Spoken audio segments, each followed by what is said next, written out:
Hi there, welcome to the e-commerce nurse podcast, our 27th episode. I'm Karina McLeod, ex-Amazonian and CEO and founder of e-commerce nurse and vendor society.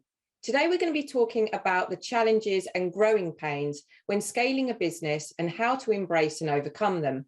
We have a special guest, Andy Hooper, CEO of Global E-commerce Experts. Andy has been successfully expanding businesses into new markets for over 15 years. An accomplished specialist in e-commerce, Andy now works with companies around the world, providing comprehensive gateways and solutions to new markets, especially US-based organizations transitioning into the EU. Starting from the ground up, Andy, with a sleeves rolled up attitude, has carved out a unique industry inspired by his own experience and success of growing companies' profits through e-commerce.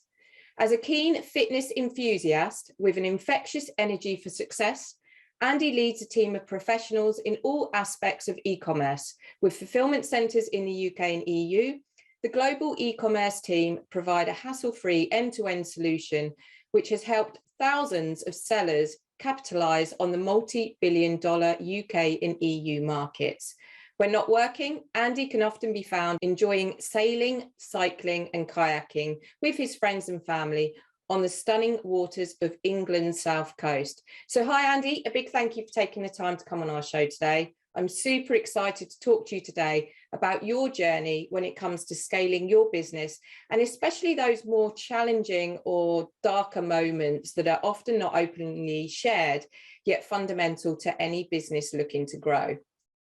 Hey, how you doing? Thank you very much for having us. Do you know what? I was just listening to that. And it was like, just so we're clear, everybody, I definitely didn't write that bio. That is way too long for me. Mine is done in bullet points. But you was reading, I was like, wow, who wrote that? Who's that? This guy sounds awesome. Hopefully I won't let anyone down then.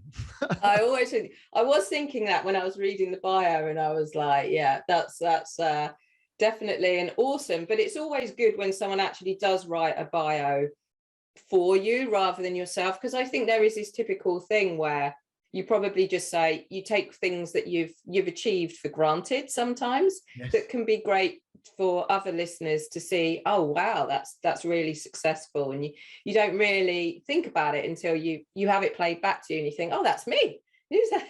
It's exactly that, is that you have this when you running a business, and people listening to this will be thinking about some of these things, you're so focused on driving forward, solving problems, overcoming challenges, and just making stuff happen. Yeah. You do forget about, oh, well, we did this and we did that. And these are all the different things. And I'm definitely guilty of not celebrating all those things along that journey, because you're just so focused on driving forward, overcoming challenges, solving problems, making your clients happy, keeping your staff happy. Yeah. That you forget about all those little bits. So actually, yeah, maybe that's a great point for someone. People, get someone else to write your bio. There we go. There you go. Point number one. Exactly. So, of course, within that bio, it was talking about, you've been successful in growing companies in the e-commerce world.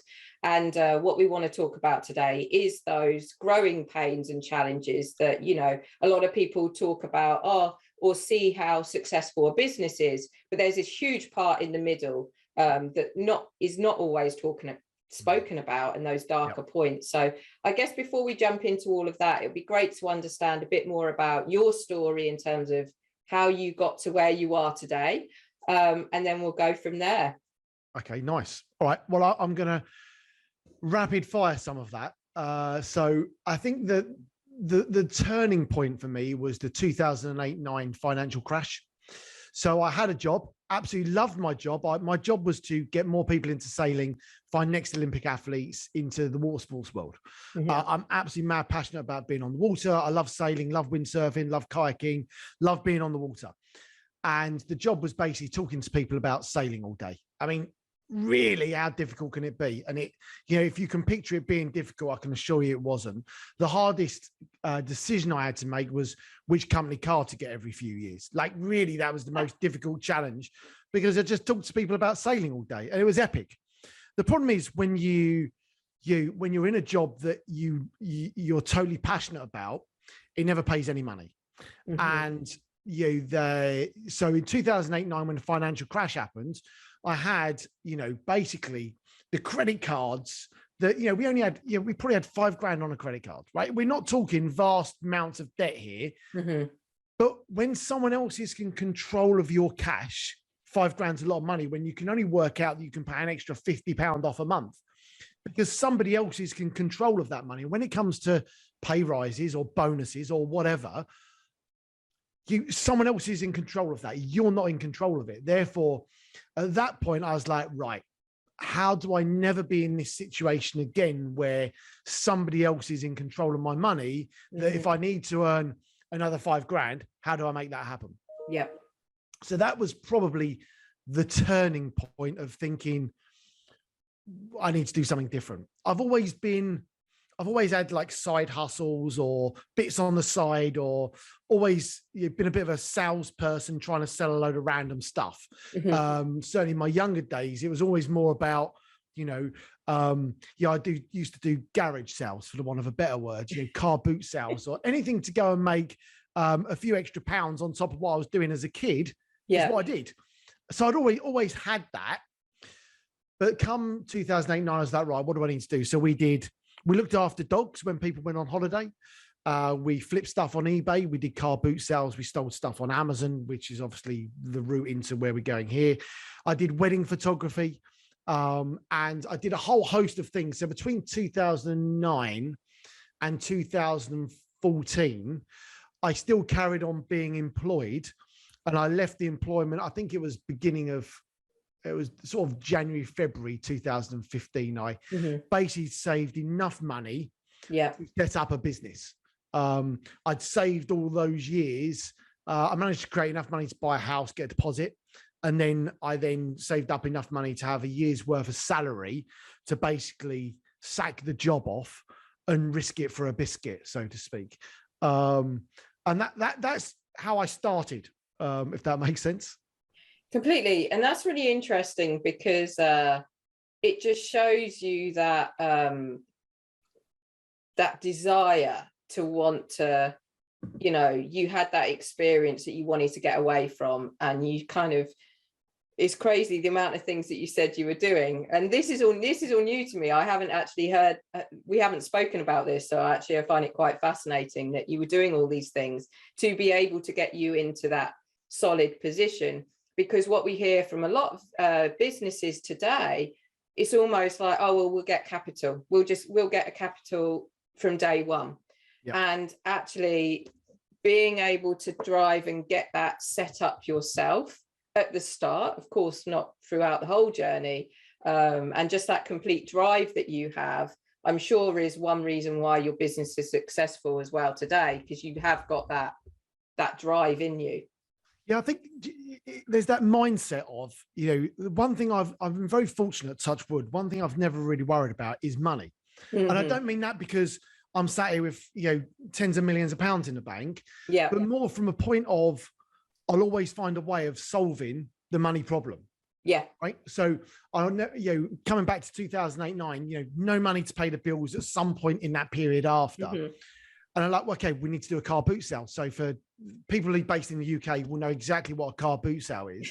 If you're not based in the UK, basically you get all the things you want to sell in your house. You chuck it in the boot of your car. You go to a random field, open your boot and sell your stuff out the boot of your car. A garage sale, yard sale, if you like, depending on where you're from. Yeah. And you basically pay, I think it's £6, or it was £6 at the time, to pay to enter the field to sell your stuff. Well, we couldn't find the £6. Like, we were that broke that I didn't have £6. We were pulling up the sofa cushions to look down the sofas. We were going through the car, looking to see if there anything dropped. It was like we were down to our last £4. We couldn't find the last two. And I think that, I think different people have different mentalities, right? Yeah. And for me, it's just like, well, I'll solve the problem. I'm a problem solver, and it's innate in me that I will find and solve the problem no matter what it is, how big or small, and make it work. That's it. And I think when you come back to where people take on funding and stuff, I think when you set something up and it's like, okay, well, we want to do this idea and we need 100 grand to do it. And then we need 3 months time, we need another 100 grand and so on. Like that's a slightly different mentality of, okay, I want to do this. I'm going to find someone who's going to pay for it first. And I've got huge admiration for those people because that's a slightly different skill of, actually, I've got this really great idea, but I'm going to get somebody else to pay for it. As well as I've got a really great idea, I'm going to go and make it happen and see if someone will pay me to do it. Like it's slightly different mentality, isn't it? Yeah. But I guess you're achieving the same thing. Yeah. But I don't know what happens when it all goes wrong. Yeah. Definitely. And that's interesting that you say that. It is like sometimes when you are in those situations, that gives you that motive to just move forward, right? As you say, mindset of being completely broke, right? How do we fix this? And then I just don't know, it's that sort of experience that grounds you and just keeps you going. So global e-commerce experts, how did that then, you sort of said that you got enough cash. How did you then get to be where you are now, for example? So when I left my employment, I set up 2 businesses. Yeah. One was called Lime Sports, which was a sports consultancy feeding off the back of, so what I was doing in the sailing world was going to these sailing clubs, sailing businesses or water sports businesses and saying, hey, in order for you to get more people sailing, you should be doing this, this, and this. What are you currently doing? It was a complete consultancy role. Mm-hmm. The problem is you were giving people all this information and you were feeding and giving them ideas, but they never went and did it. And I was like, well, I'll tell you what, I'm going to create a consultancy. When I leave, I'm going to talk to them about how to do it and then actually help them to do it. So we did that. So that was Lime Sports. But at the same time, we also set up 3D wedding figures, which was to add on to our wedding photography. So when on your wedding day, as well as being photographed, what happened is you'd get 3D scanned and you'd have a 3D miniature of you, exact replica of you on your wedding day. And then we did that as cake toppers and stuff like that as well. So on your cake topper, you could have like a mini you on top of your cake topper. There were again, so we set up with those 2 ideas. Yeah. And I was also selling stuff on Amazon. And when I say I was selling stuff on Amazon, I was doing, 1,000, 2,000 a month. It wasn't a big part of my focus. It was more a case of a little side hustle just to keep some stuff going. That was it. So I started doing those things and I was doing great. I was probably doing, earning 100 grand a year, but I was a really busy guy. I mean, I was working 6.8 days a week. Yeah. I was working all the hours and it was fine for a couple of years because you can do anything for a couple of years. If you work 7 days a week for a couple of years, it doesn't make any difference, right? You can do it. You can make it happen. But I got to the point I was thinking, how do I scale and grow this? Because one, I don't want to be working 7 days a week for the next, just to earn 100 grand. Yeah. Like, don't get me wrong. That's a lot of money. And, it was great. But the problem with that was none of the things I was doing was scalable. I didn't have the skills to see how to scale those. Yeah. In hindsight, now I could probably scale those differently. Yeah. Anyway, I was talking to my accountant and I said, well, I'm doing this, this, and this. I'm really looking to scale a business. And I really want to get into more business consulting, see if there's more merit there because I can charge 3 times what I'm charging from a consultancy point of view, at which point I could start doing some other things. Yeah. So I started doing some business consulting. Anyway, then I was in a conversation with someone one day and they were like, they're an accountant. And they were like, well, actually what's happening is there's a whole change in the Amazon piece. It's like, you understand Amazon, you're selling some stuff on Amazon. I was like, yes. And when I say I understood it, I was not a 7, 8, 9 figure seller. I was a 4-figure seller, really. Yeah. Maybe 8 figures if you really got to a 6. I was a 5-figure seller. 6 maybe if you really pushed it onto a really, really, really good month, really good day, maybe, possibly. But it never really, selling products never really excited me. Yeah. all the businesses that I really loved and enjoyed were all service-based. I love serving people and making sure they're getting something of value. Anyway, so talking to the accountant, they said, well, there's this change coming with Amazon and VAT, which was the end of 2016. There's a massive opportunity where we can work with overseas sellers to do VAT registration for them. And I was like, well, okay, well, let me look into that. Anyway, and that's really how Global E-commerce Experts was born, was, well, okay, we need to solve a problem for Amazon sellers expanding to Europe. They need to be VAT registered. We can do the VAT and compliance for them. So we ended up with this, with Global E-commerce Experts, which originally started out as a VAT agency to solve the problem for clients needing VAT on Amazon. And that's how it started. Oh, wow. Oh, wow. And it's interesting that you say about not having that passion to grow, to sell products, because I think that passion plays a big role in how much you push and drive that, right? So you're now in the service side of things where you've seen that success. And it's not to say that you selling products on Amazon wasn't success. That might be seen as a success for some in terms of what you achieved.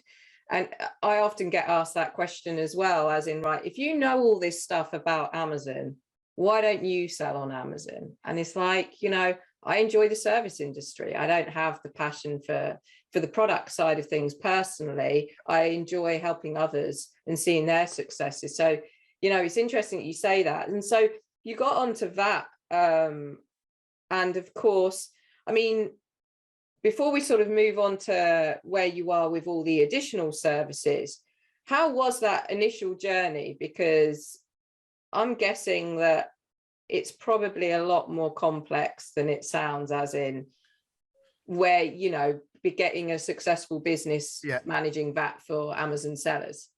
Yeah, what coming back, so that you know, there's two things that over the history, when I look back and review it, there's two things. One, we've already talked about, you know, I'll solve a problem. Like, I'm a problem solver, and my goal is to solve the problem and just make it happen.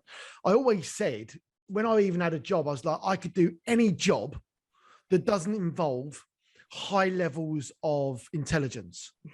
And what I mean by that is I can do it. Yeah, I couldn't be a doctor because I don't have the intelligence to absorb the information in the way in which it's given. Yeah. I couldn't be an accountant because I don't have that ability to learn. I'm very practical and I love getting out doing stuff. Yeah. Sitting me behind a desk. So I've always said I could turn my hand to literally anything and make it happen. I might take me slightly longer to do it, but always do. And the other side of me is I love coaching. So I've always been a sailing coach, a sailing instructor, a windsurf instructor. I've done, you know, I worked abroad for 5 years, teaching, coaching, sailing, windsurfing, kite surfing, and everything else. And that, so when you combine the coaching element and the solving problems, when you start working with sellers, you're really, all you're doing is solving their problem and coaching them. So when it comes to VAT, well, okay, I got to learn the VAT. Okay. And actually it's like anything, people overcomplicate it to sell, to charge you more money. Yeah. Right? So once you've learned it, you go, actually, this really isn't that difficult. So there was a lot of hurdles to overcome right at the beginning. Yeah. But I understood Amazon, I understood service, and it was a case of, well, I've got an accountant I'm working with to make this happen. So actually the accountant's got the VAT piece. So all of a sudden you're working with an expert who understands that. Yeah. So it's bringing in the expert to support the area that you're weak in. So one, you can learn, and two, let them deal with it. Yeah. Yeah. And I completely, you know, I can relate to what you're saying completely, just with the agency, the e-commerce nurse, can definitely. And so with that, was it always like, because of course you're not just doing that now, you know, we mentioned that your logistics is a huge part of what you do. Was there a point where it was like, okay, well, we're doing well for that you're like, okay, we could just stop? Or is there part of you that's always like, there's more opportunity for more? I mean, did you ever sort of set out to be the size of the business that you currently are? Someone asked me this the other day, and when you start a business, Mm-hmm. all you hope is that you're going to be able to serve people the best way you possibly can, and you're going to be able to make some money somewhere along the line. Yeah. And people set out to have these global, and I think there's a few outliers. Elon Musk, Jeff Bezos, Bill Gates, right? There's a few outliers who think they can change the world. I've never thought I could change the world. I just hope that I'd be able to make a bit of a living for my family and be able to help some people do whatever they do. So I don't think it wasn't until about 2 years ago that I really thought, okay, how big could this really be? Mm-hmm. In the first few years, you're just thinking, let's make stuff happen and see what happens. That's all you're doing at the beginning. It's about 2 years ago, I then sat back and thought, where can we really get this to if we really push and drive it? And it wasn't until that point I was like, right, our goal is to get to that. And that's where I'm really aiming.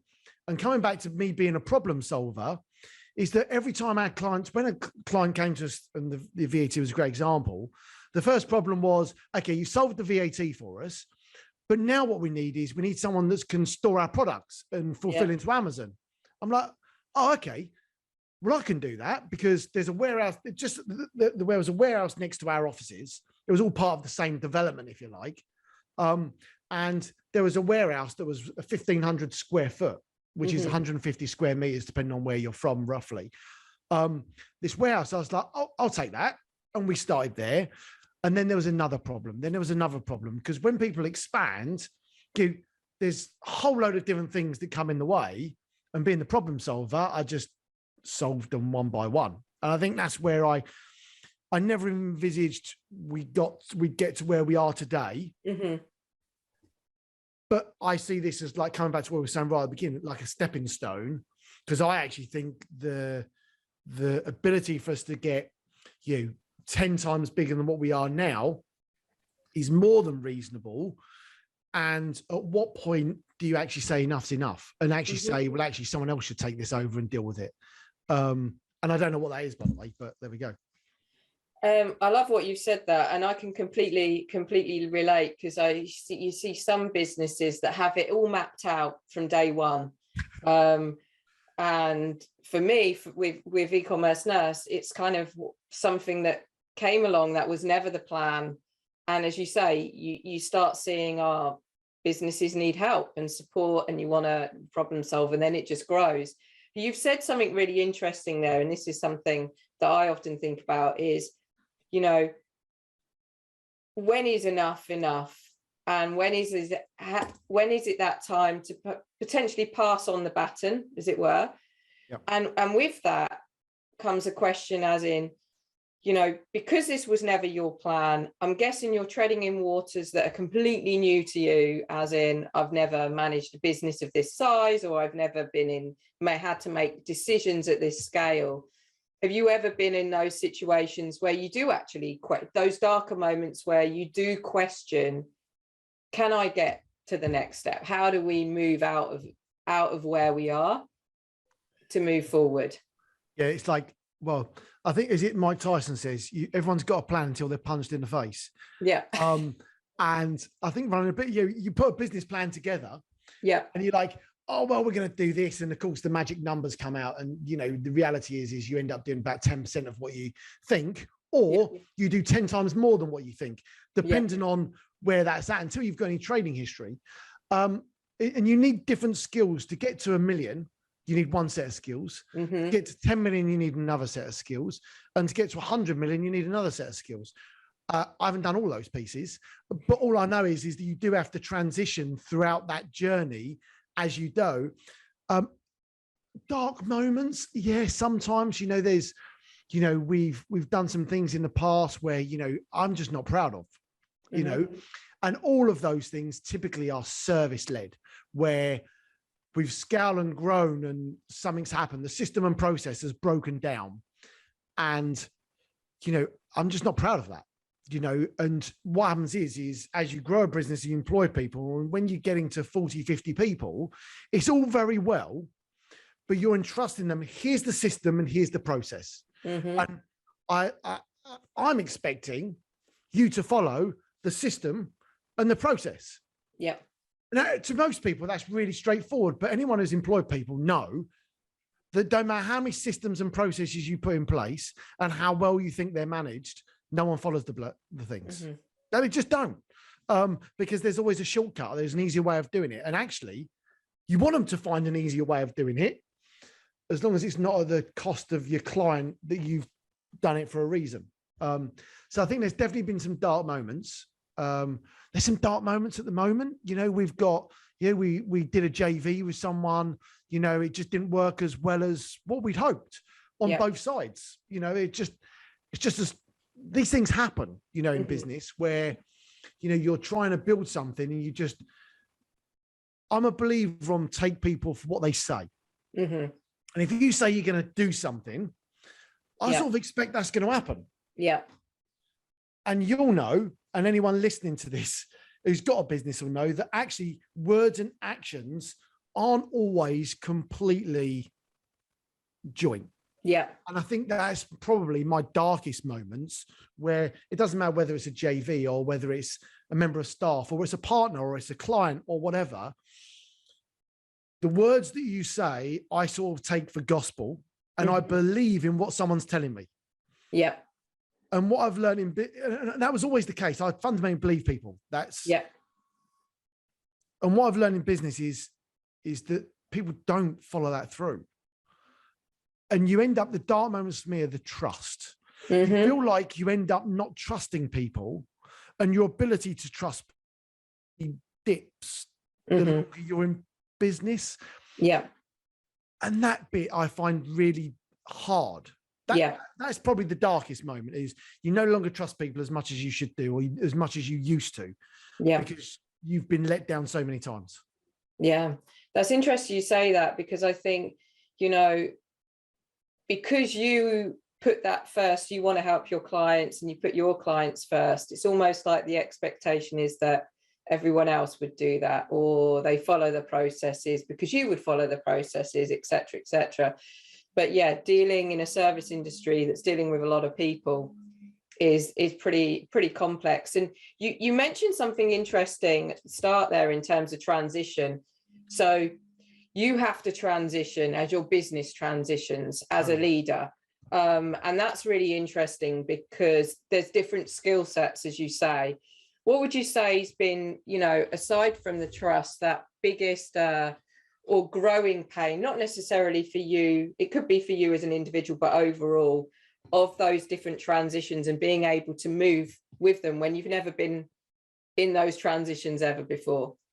Yeah, I think there's two things, but I think that when you're working to get a business to £1 million, it's you working your socks off. Yeah. Right? That's what it is. You're doing the website, you're doing the accounts, you're doing the marketing, you're doing the sales, you're doing the operation, you're doing like, you're picking boxes, you're doing, whatever, you're doing the whole shooting match. Yeah. And then what happens is you go from 1 to 10, is what you're trying to do is you're basically trying to shift yourself away from stuff and delegate it. Yeah. When you're a problem solver, is what happens is you're delegating it to people. And this is my number one struggle, is that we've brought in a general manager and department managers to build and run and deliver that stuff. Yeah. But because that wasn't actually that long ago, I was still doing everything. You releasing everything and trusting people to do that is one thing. Understanding that no one will do it like I would do it. That's not, and I'm conscious of saying exactly that, how I would do it, because how I do it to me is right. But how you would do it would be completely different. It would still be right for you. As long as we achieve the same objective, I don't mind. Yeah. What I don't like is when it's not done to the same level of standard. That's the bit that I always struggle with. And I then find myself sometimes, and I'm totally guilty of this, and to all of my team, I'm sorry, I genuinely am, is that I probably then bulldoze my way in a little bit too soon because I just want to solve the problem, rather than completely stepping back and going, well, look, that's your problem. You go away with and work out how to solve it, and you come back to me. And I would say that since Christmas, I've got a lot better than that. Yeah. Because our biggest problem, coming back to the other part of that question, is the number one problem is systems and processes as you scale. Completely. So personally, for me, was letting go, still is letting go. And the second thing for the business as you scale is system process management of said system and process and making sure it's followed.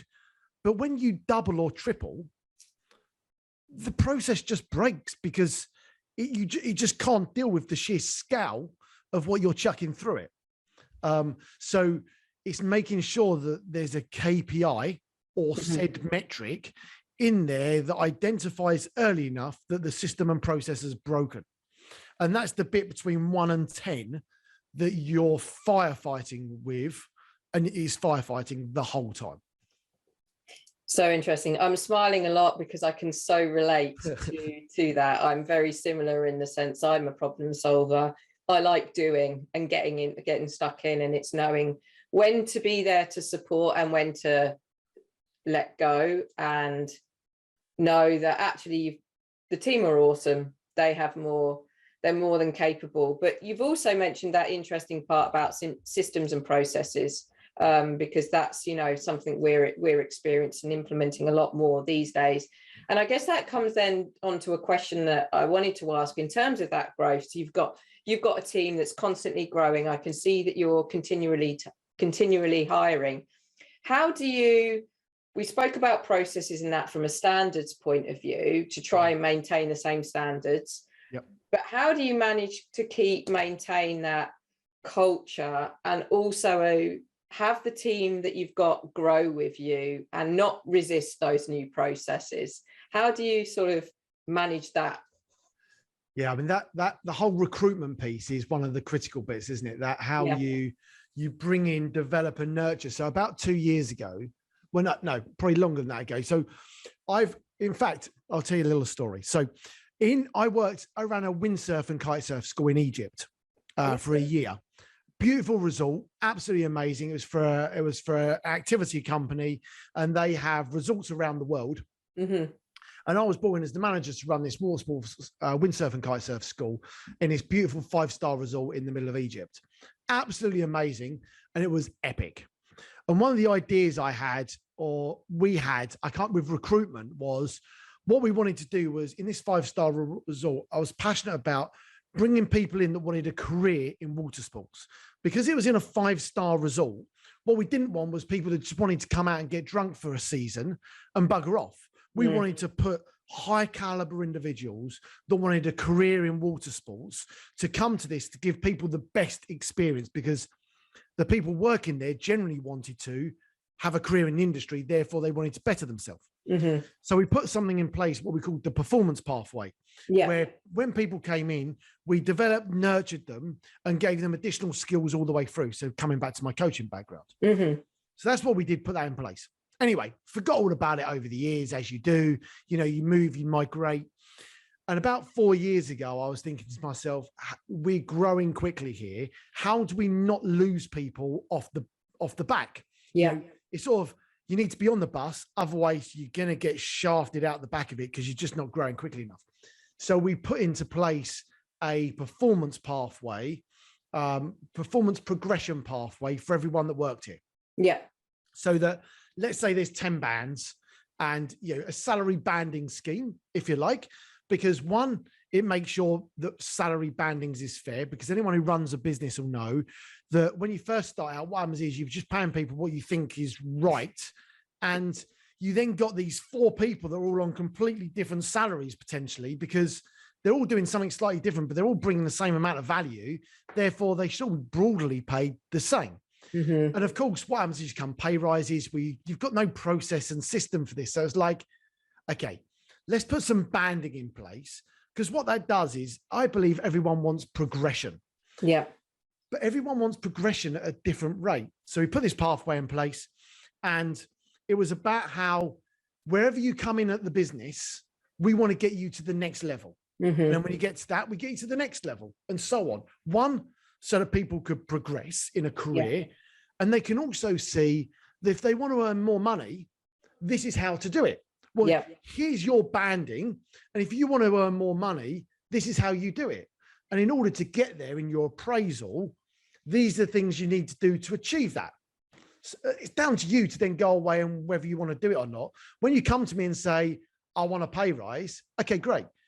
Well, here's your appraisal last year. Here's the things we said we would do, and you would do. Yeah. How have you done? It's a really easy conversation. Yes, completely. So we put that in place, and in some places that works absolutely amazing. For some people, they're just not bothered about a career.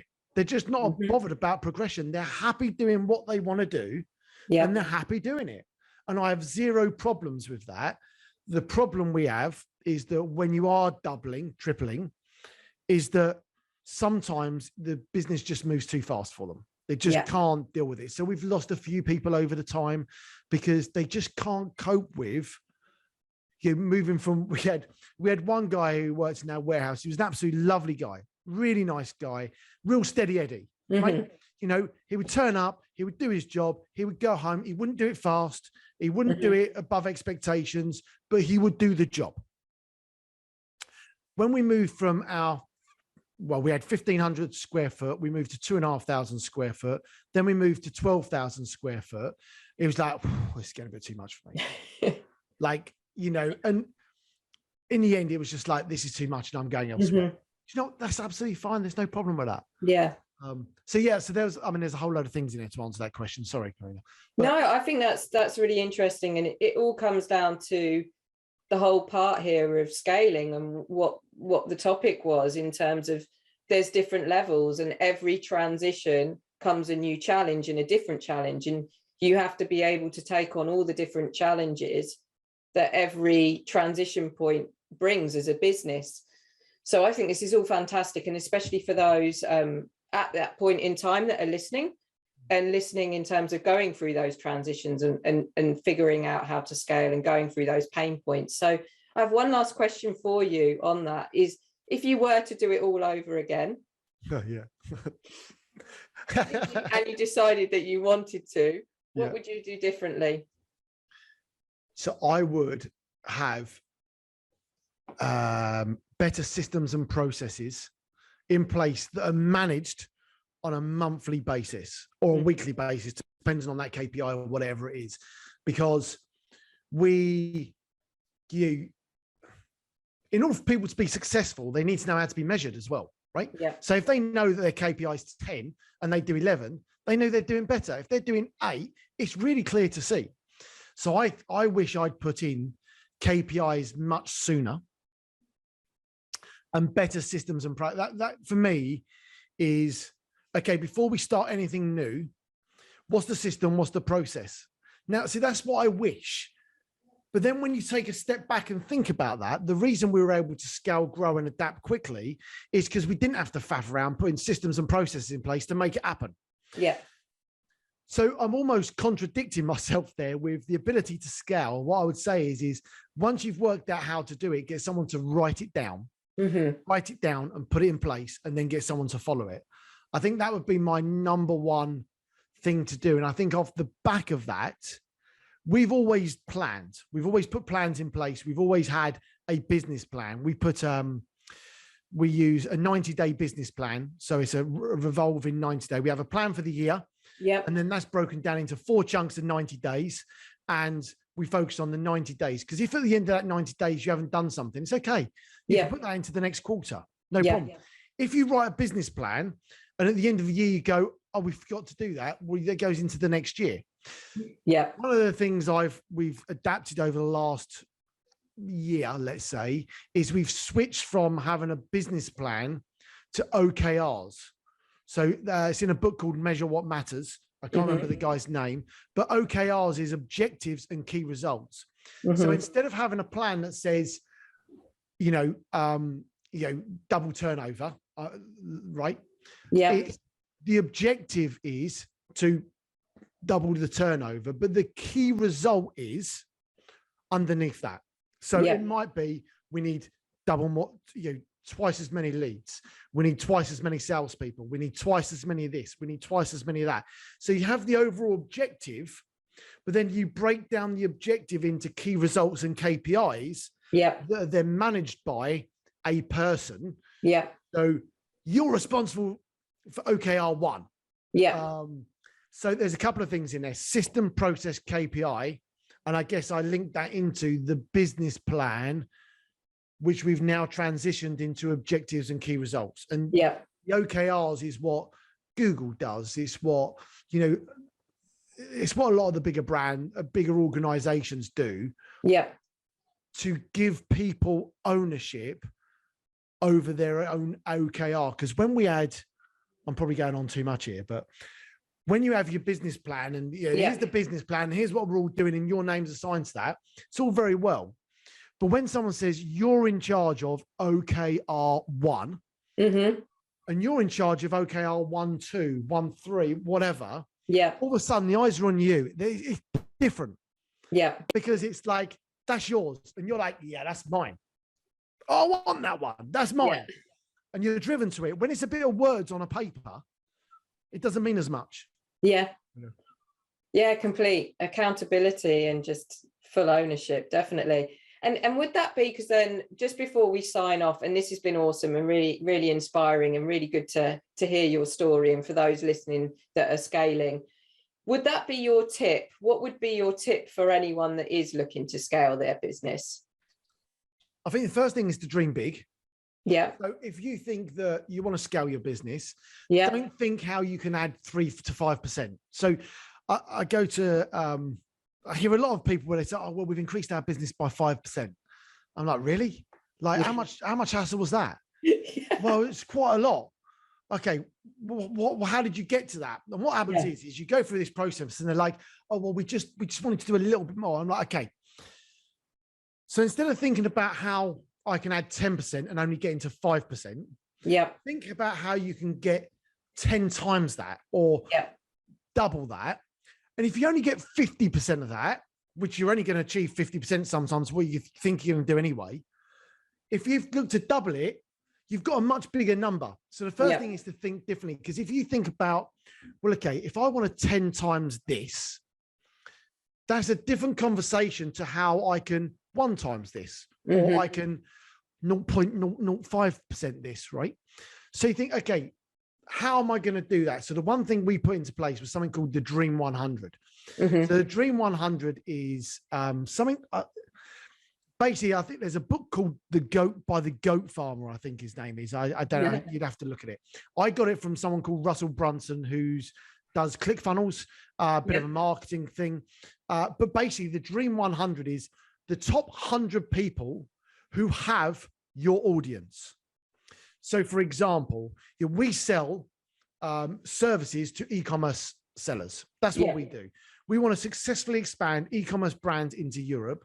And in order to do that, we could sell our services to one client. So we can have a Google ad, for the want of a better word, that goes to, expand to Europe. And they come to our website and they go fill in the contact form and we talk to that one person. I totally agree. We should do that. We don't actually do that, but we probably should. Yeah. Actually, we switched that the other way. So that one person who's already got an audience with those people. So for example, it could be Amazon or eBay or the big brands that you can think of, we have as our targets. So we're on Amazon Seller Preferred Network, we're on eBay's equivalent, Wish, and a whole load of others, along with a whole load of partners like eCommerce Nurse and a whole load of other partners. So what we did is we created partnerships who were already talking to our audience. So when we're talking to our partners is, well, how can we work with you to expand these clients, which grows your business and grows our business at the same time. So instead of trying to sell to 100 people, we're selling to 100 partners who are selling to 100 each. So all of a sudden the net is, well, I've got 1,000 people I'm talking to, not 100. And that's how Completely. you 10 times the business, not 1 times the business. I love that. I love that. Dream big, definitely. And I think some of those, you know, points that you've raised, like OKRs as well, and Dream 100, I think are really useful pointers for those listening today as well. So thank you. And thank you so much for being such an awesome guest today and sharing your journey. I've actually learned a lot from you that I didn't know about you, and it's been great. And hopefully those that are listening again, looking to scale their business, have got some real tips that they can take away and implement in their business.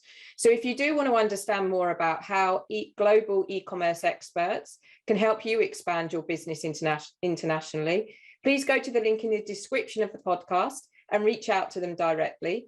And also, if you need any support accelerating growth with your Amazon business, eCommerce is there to support you. So thank you so much, Andy, for being an awesome guest. No problem. Thank you very much for having me. Hopefully we've shared some information that might help somewhere along their journey. And hopefully that it'll inspire people to think big. It'll inspire people to think that you can overcome anything. Don't get caught in the day-to-day of stuff, and just try and enjoy the journey, isn't it? Like, you and I just enjoy the journey, and that's what you got to do. Definitely. I love that. And it's, yeah, I think it's that go-getter attitude. And as you say, dream big. Indeed. Thank you very much. Thank you.